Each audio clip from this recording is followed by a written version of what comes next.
Hello everyone, study with পুনির চ্যানেলে তোমাদের সবাইকে ওয়েলকাম। তো আজকে আমি তোমাদের সঙ্গে ক্লাস 3য় শ্রেণীর আমাদের চারপাশের পরিবেশ এই বইয়ের আমি পার্ট নং 5 চলো বাগানে যাই এই পার্টটির আমি অনুশীলনী প্রশ্নোত্তর এবং ক্রিয়াকলাপ তোমাদের সঙ্গে আলোচনা করব। তাহলে আমার ভিডিওটা তোমরা স্কিপ না করে দেখতে থাকো। এন্ড অবশ্যই আমার চ্যানেলে যদি নতুন কেউ ভিজিট করে থাকো তাহলে অবশ্যই আমার চ্যানেলটাকে লাইক, শেয়ার অ্যান্ড সাবস্ক্রাইব করে নেবে পরবর্তী নোটিফিকেশন পাওয়ার জন্য। তাহলে চলো এই পার্টটির আমি অনুশীলনী প্রশ্নতে তোমাদের সঙ্গে আলোচনা করব, প্লাস সঙ্গে আমি কি করব এক্সট্রা কোয়েশ্চেনও তোমাদেরকে দিয়ে দেবো, যেটা তোমরা খাতায় লিখে শিখে নেবে। তাহলে চলো আমি প্রথম শুরু করছি। তাহলে তোমরা পার্টটা মনোযোগ সহকারে ভালো টিকে পড়বে। পার্টের ভিতরে অনেক শর্ট কোয়েশ্চেন থাকে, ঠিক আছে? তাহলে প্রথমে দেখে নাও, পেজ নাম্বার 29-এ আছে এসো বলি। প্রবণ, আরতি, জেনিফার ও সাজিদা বাগানে কি কি গাছ দেখেছিল। তাহলে তুমি আনসারটি বলবে যে তারা বাগানে বকুল, তারপর গোলাপ, গাঁদা, জবা, পুঁই শাক, লাউ গাছ ইত্যাদি গাছপালা দেখেছিল। নেক্সট ক্রিয়াকলাপ এঁকে দেওয়া হলো যে তোমার বিদ্যালয় ও ঘরের চারপাশে যেসব গাছপালা আছে সেগুলো লক্ষ্য করো, কি দেখলে? সব গাছই কি এক? তোমার দেখা গাছগুলো গঠন অনুযায়ী নিচের তালিকা শ্রেণী বিভাজন করো, ঠিক আছে? তাহলে তুমি আনসারটি লিখবে যে বিদ্যালয় ও ঘরের চারপাশে বিভিন্ন ধরনের গাছ আছে, ঠিক আছে? আনসারটি ভাবে তুমি লিখে নেবে। তারপর দেখতে পাচ্ছ উদ্ভিদের গঠন দিয়ে দিচ্ছে। উঁচু ও শাখা প্রশাখাযুক্ত বৃক্ষ তুমি এখানে লিখবে বকুল, আম, জাম, কাঁঠাল, সেগুন, হলং ইত্যাদি।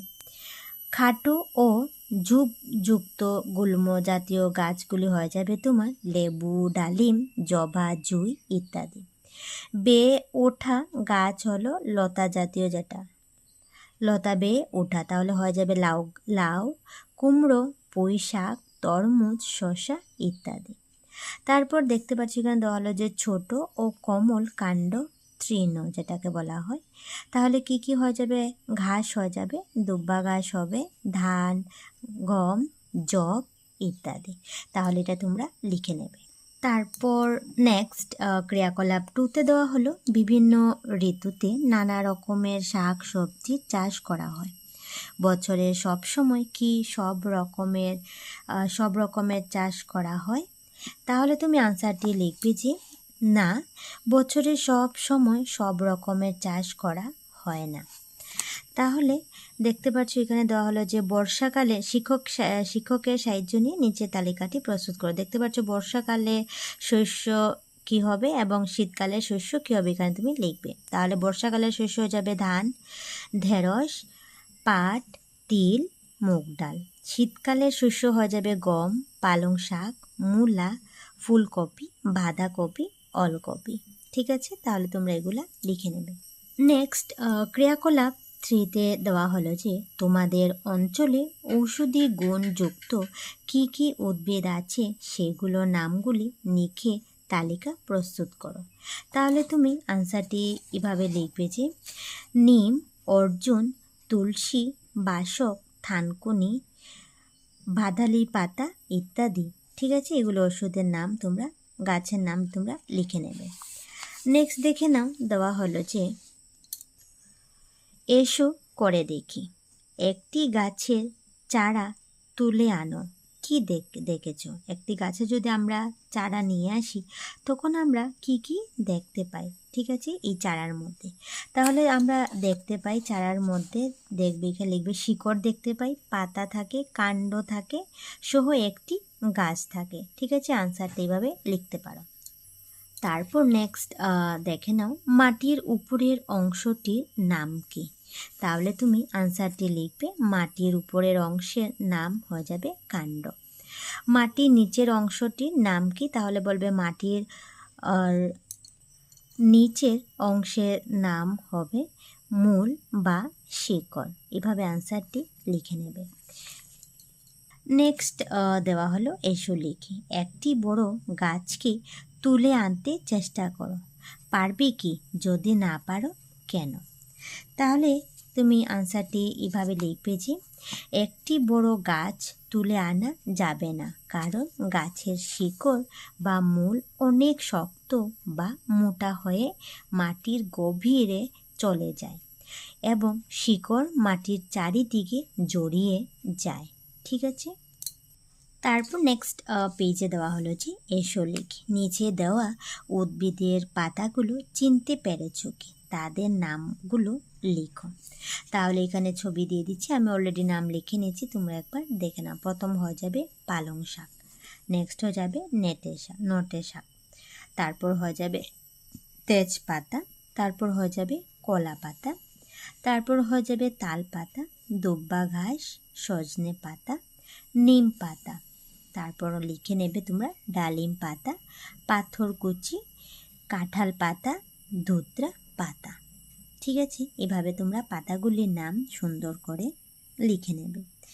তারপর নেক্সট দেওয়া হলো এই পাতাগুলো কি কি কাজে ব্যবহৃত হয় শিক্ষক শিক্ষার্থী থেকে জেনে নাও। তাহলে এখানে তোমরা এইভাবে লিখতে পারো যে পালং শাক রান্না করে খাওয়া হয়, তেজপাতা চায়ের সাথে বা তরকারির সাথে খেলে শরীর ভালো থাকে, নিম পাতা খোস সারাতে এবং রক্ত পরিষ্কার করতে সাহায্য করে, তাল পাতা থেকে বসার চাটাই হাত পাকা তৈরি হয়, ধুতরা পাতা ব্যথা উপশমে ব্যবহার করে, পাথরকুচি পাতা ওষুধ হিসাবে ব্যবহার হয়। তো এভাবে আনসারটি লিখে নেবে। নেক্সট ক্রিয়াকলাপ চাইলে দেওয়া হলো যে বিদ্যালয়ে চত্বর বা বাড়ির বাগান থেকে ঝরা পাতা সংগ্রহ করো। সব পাতা কি একই ধরনের? পাতাগুলোর আকার, আকৃতি, রং নির্ণয় করে তালিকাভুক্ত করো। তাহলে এখানে টেবিল একটা দিয়ে দিচ্ছি, কোন গাছের পাতা এখানে লিখবে। পাতার আকার কি হবে? লম্বাকৃত বা লম্বা, ত্রিকোণা বা তারাকৃত, বা পাতার রং এখানে তুমি লিখবে। টেবিলটা কমপ্লিট করবে। তাহলে দেখতে পাচ্ছ এখানে আনসার দেওয়া আছে, তোমরা একবার দেখে নাও। তেঁতুল পাতা আনা হলো, কোন গাছের পাতা? যে তেঁতুল গাছের পাতা, আকৃতি হয়ে যাবে লম্বা, সবুজ হয়ে যাবে পাতার রং।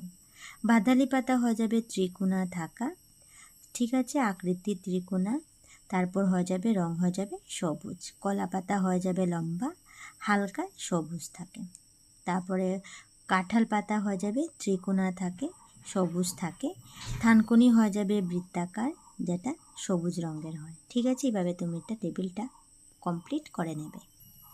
তারপর নেক্সট দেখে নাও এসো লিখি। নিচের ছবিতে থাকা ফুলগুলো শনাক্ত করে ছবির নিচে তাদের নামগুলো লেখো। তাহলে দেখতে পাচ্ছ এখানে ফুলের কিছু ফুল দিয়ে দিচ্ছে, তুমি এখানে নাম লিখবে। প্রথম হয়ে যাবে হিলচে ফুল, তারপর হয়ে যাবে গোলাপ ফুল, নেক্সট হয়ে যাবে জবা ফুল, তারপর হয়ে যাবে সূর্যমুখী ফুল, গাঁদা ফুল, পদ্ম ফুল, তারপর হয়ে যাবে শিউলি ফুল, জুঁই ফুল, রজনীগন্ধা ফুল। তাহলে এগুলি সব ফুলের নাম তোমরা বইয়ে বা খাতায় লিখে শিখতে পারো। নেক্সট ক্রিয়াকলাপ 5-এ দেওয়া হলো যে তোমাদের চারপাশের পরিবেশে কী কী ফুল গাছ দেখেছো শিক্ষক বা অভিভাবকের সাহায্যে গন্ধযুক্ত বা গন্ধহীন, শীতকালে বা বসন্তকালে ফোটে ফুলগুলো নিচে দেওয়া তালিকাটিতে অন্তর্ভুক্ত করো। তাহলে দেখতে পাচ্ছ বসন্তকালীন ফুল লিখে নেবে তুমি টগর, নাগেশ্বর। শীতকালীন ফুল হয়ে যাবে গাঁদা, ডালিয়া, চন্দ্রমল্লিকা। গন্ধযুক্ত যে ফুলে গন্ধ আছে সেটি হবে রজনীগন্ধা, গাঁদা, কামিনী, চাপা, জুঁই। গন্ধহীন যে ফুলে গন্ধ নেই সেটা হয়ে যাবে জবা, অপরাজিতা, টগর, অশ্বতী। ঠিক আছে, এগুলি তুমি কমপ্লিট করে নেবে লিখে।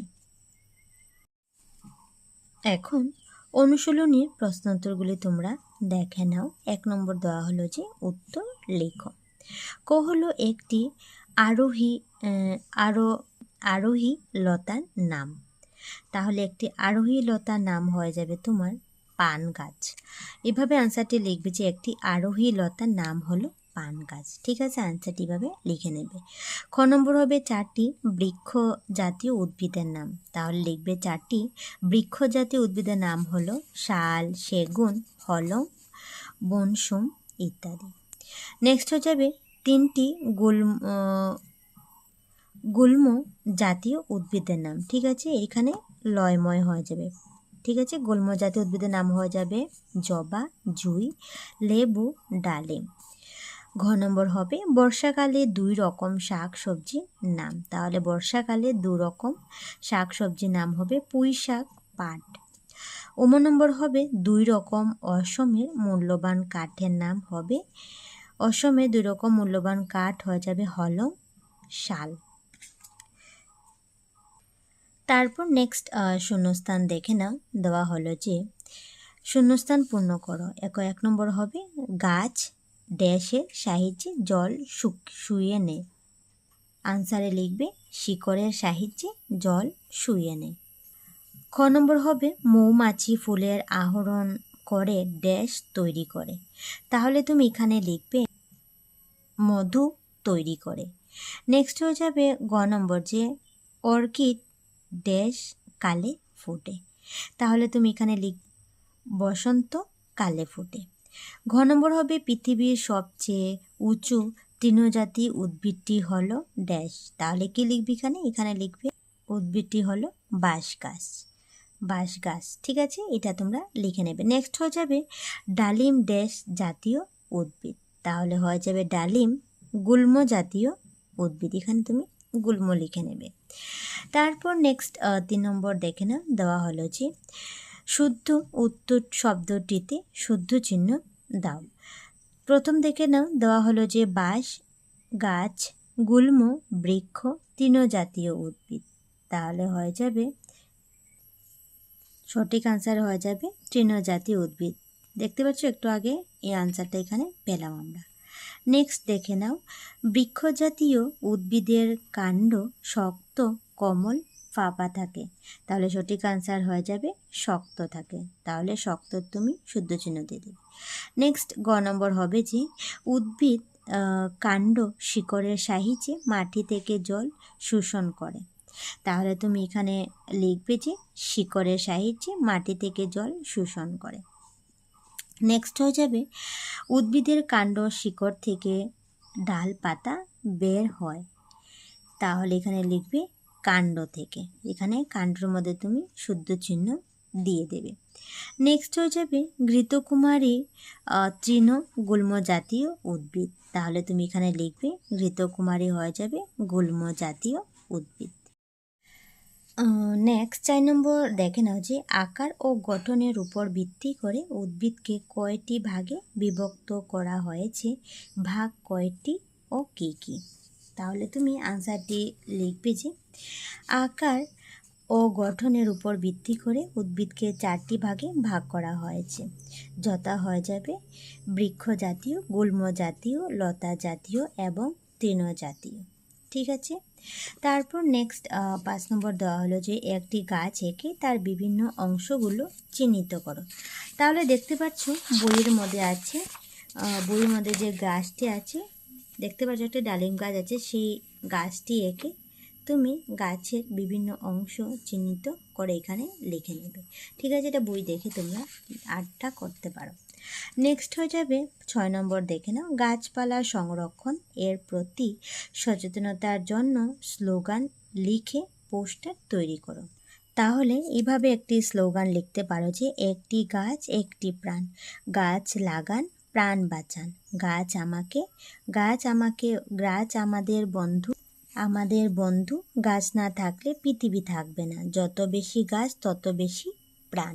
ঠিক আছে, এভাবে তুমি স্লোগান লিখে একটা বড় পোস্টার তৈরি করে নেবে এভাবে।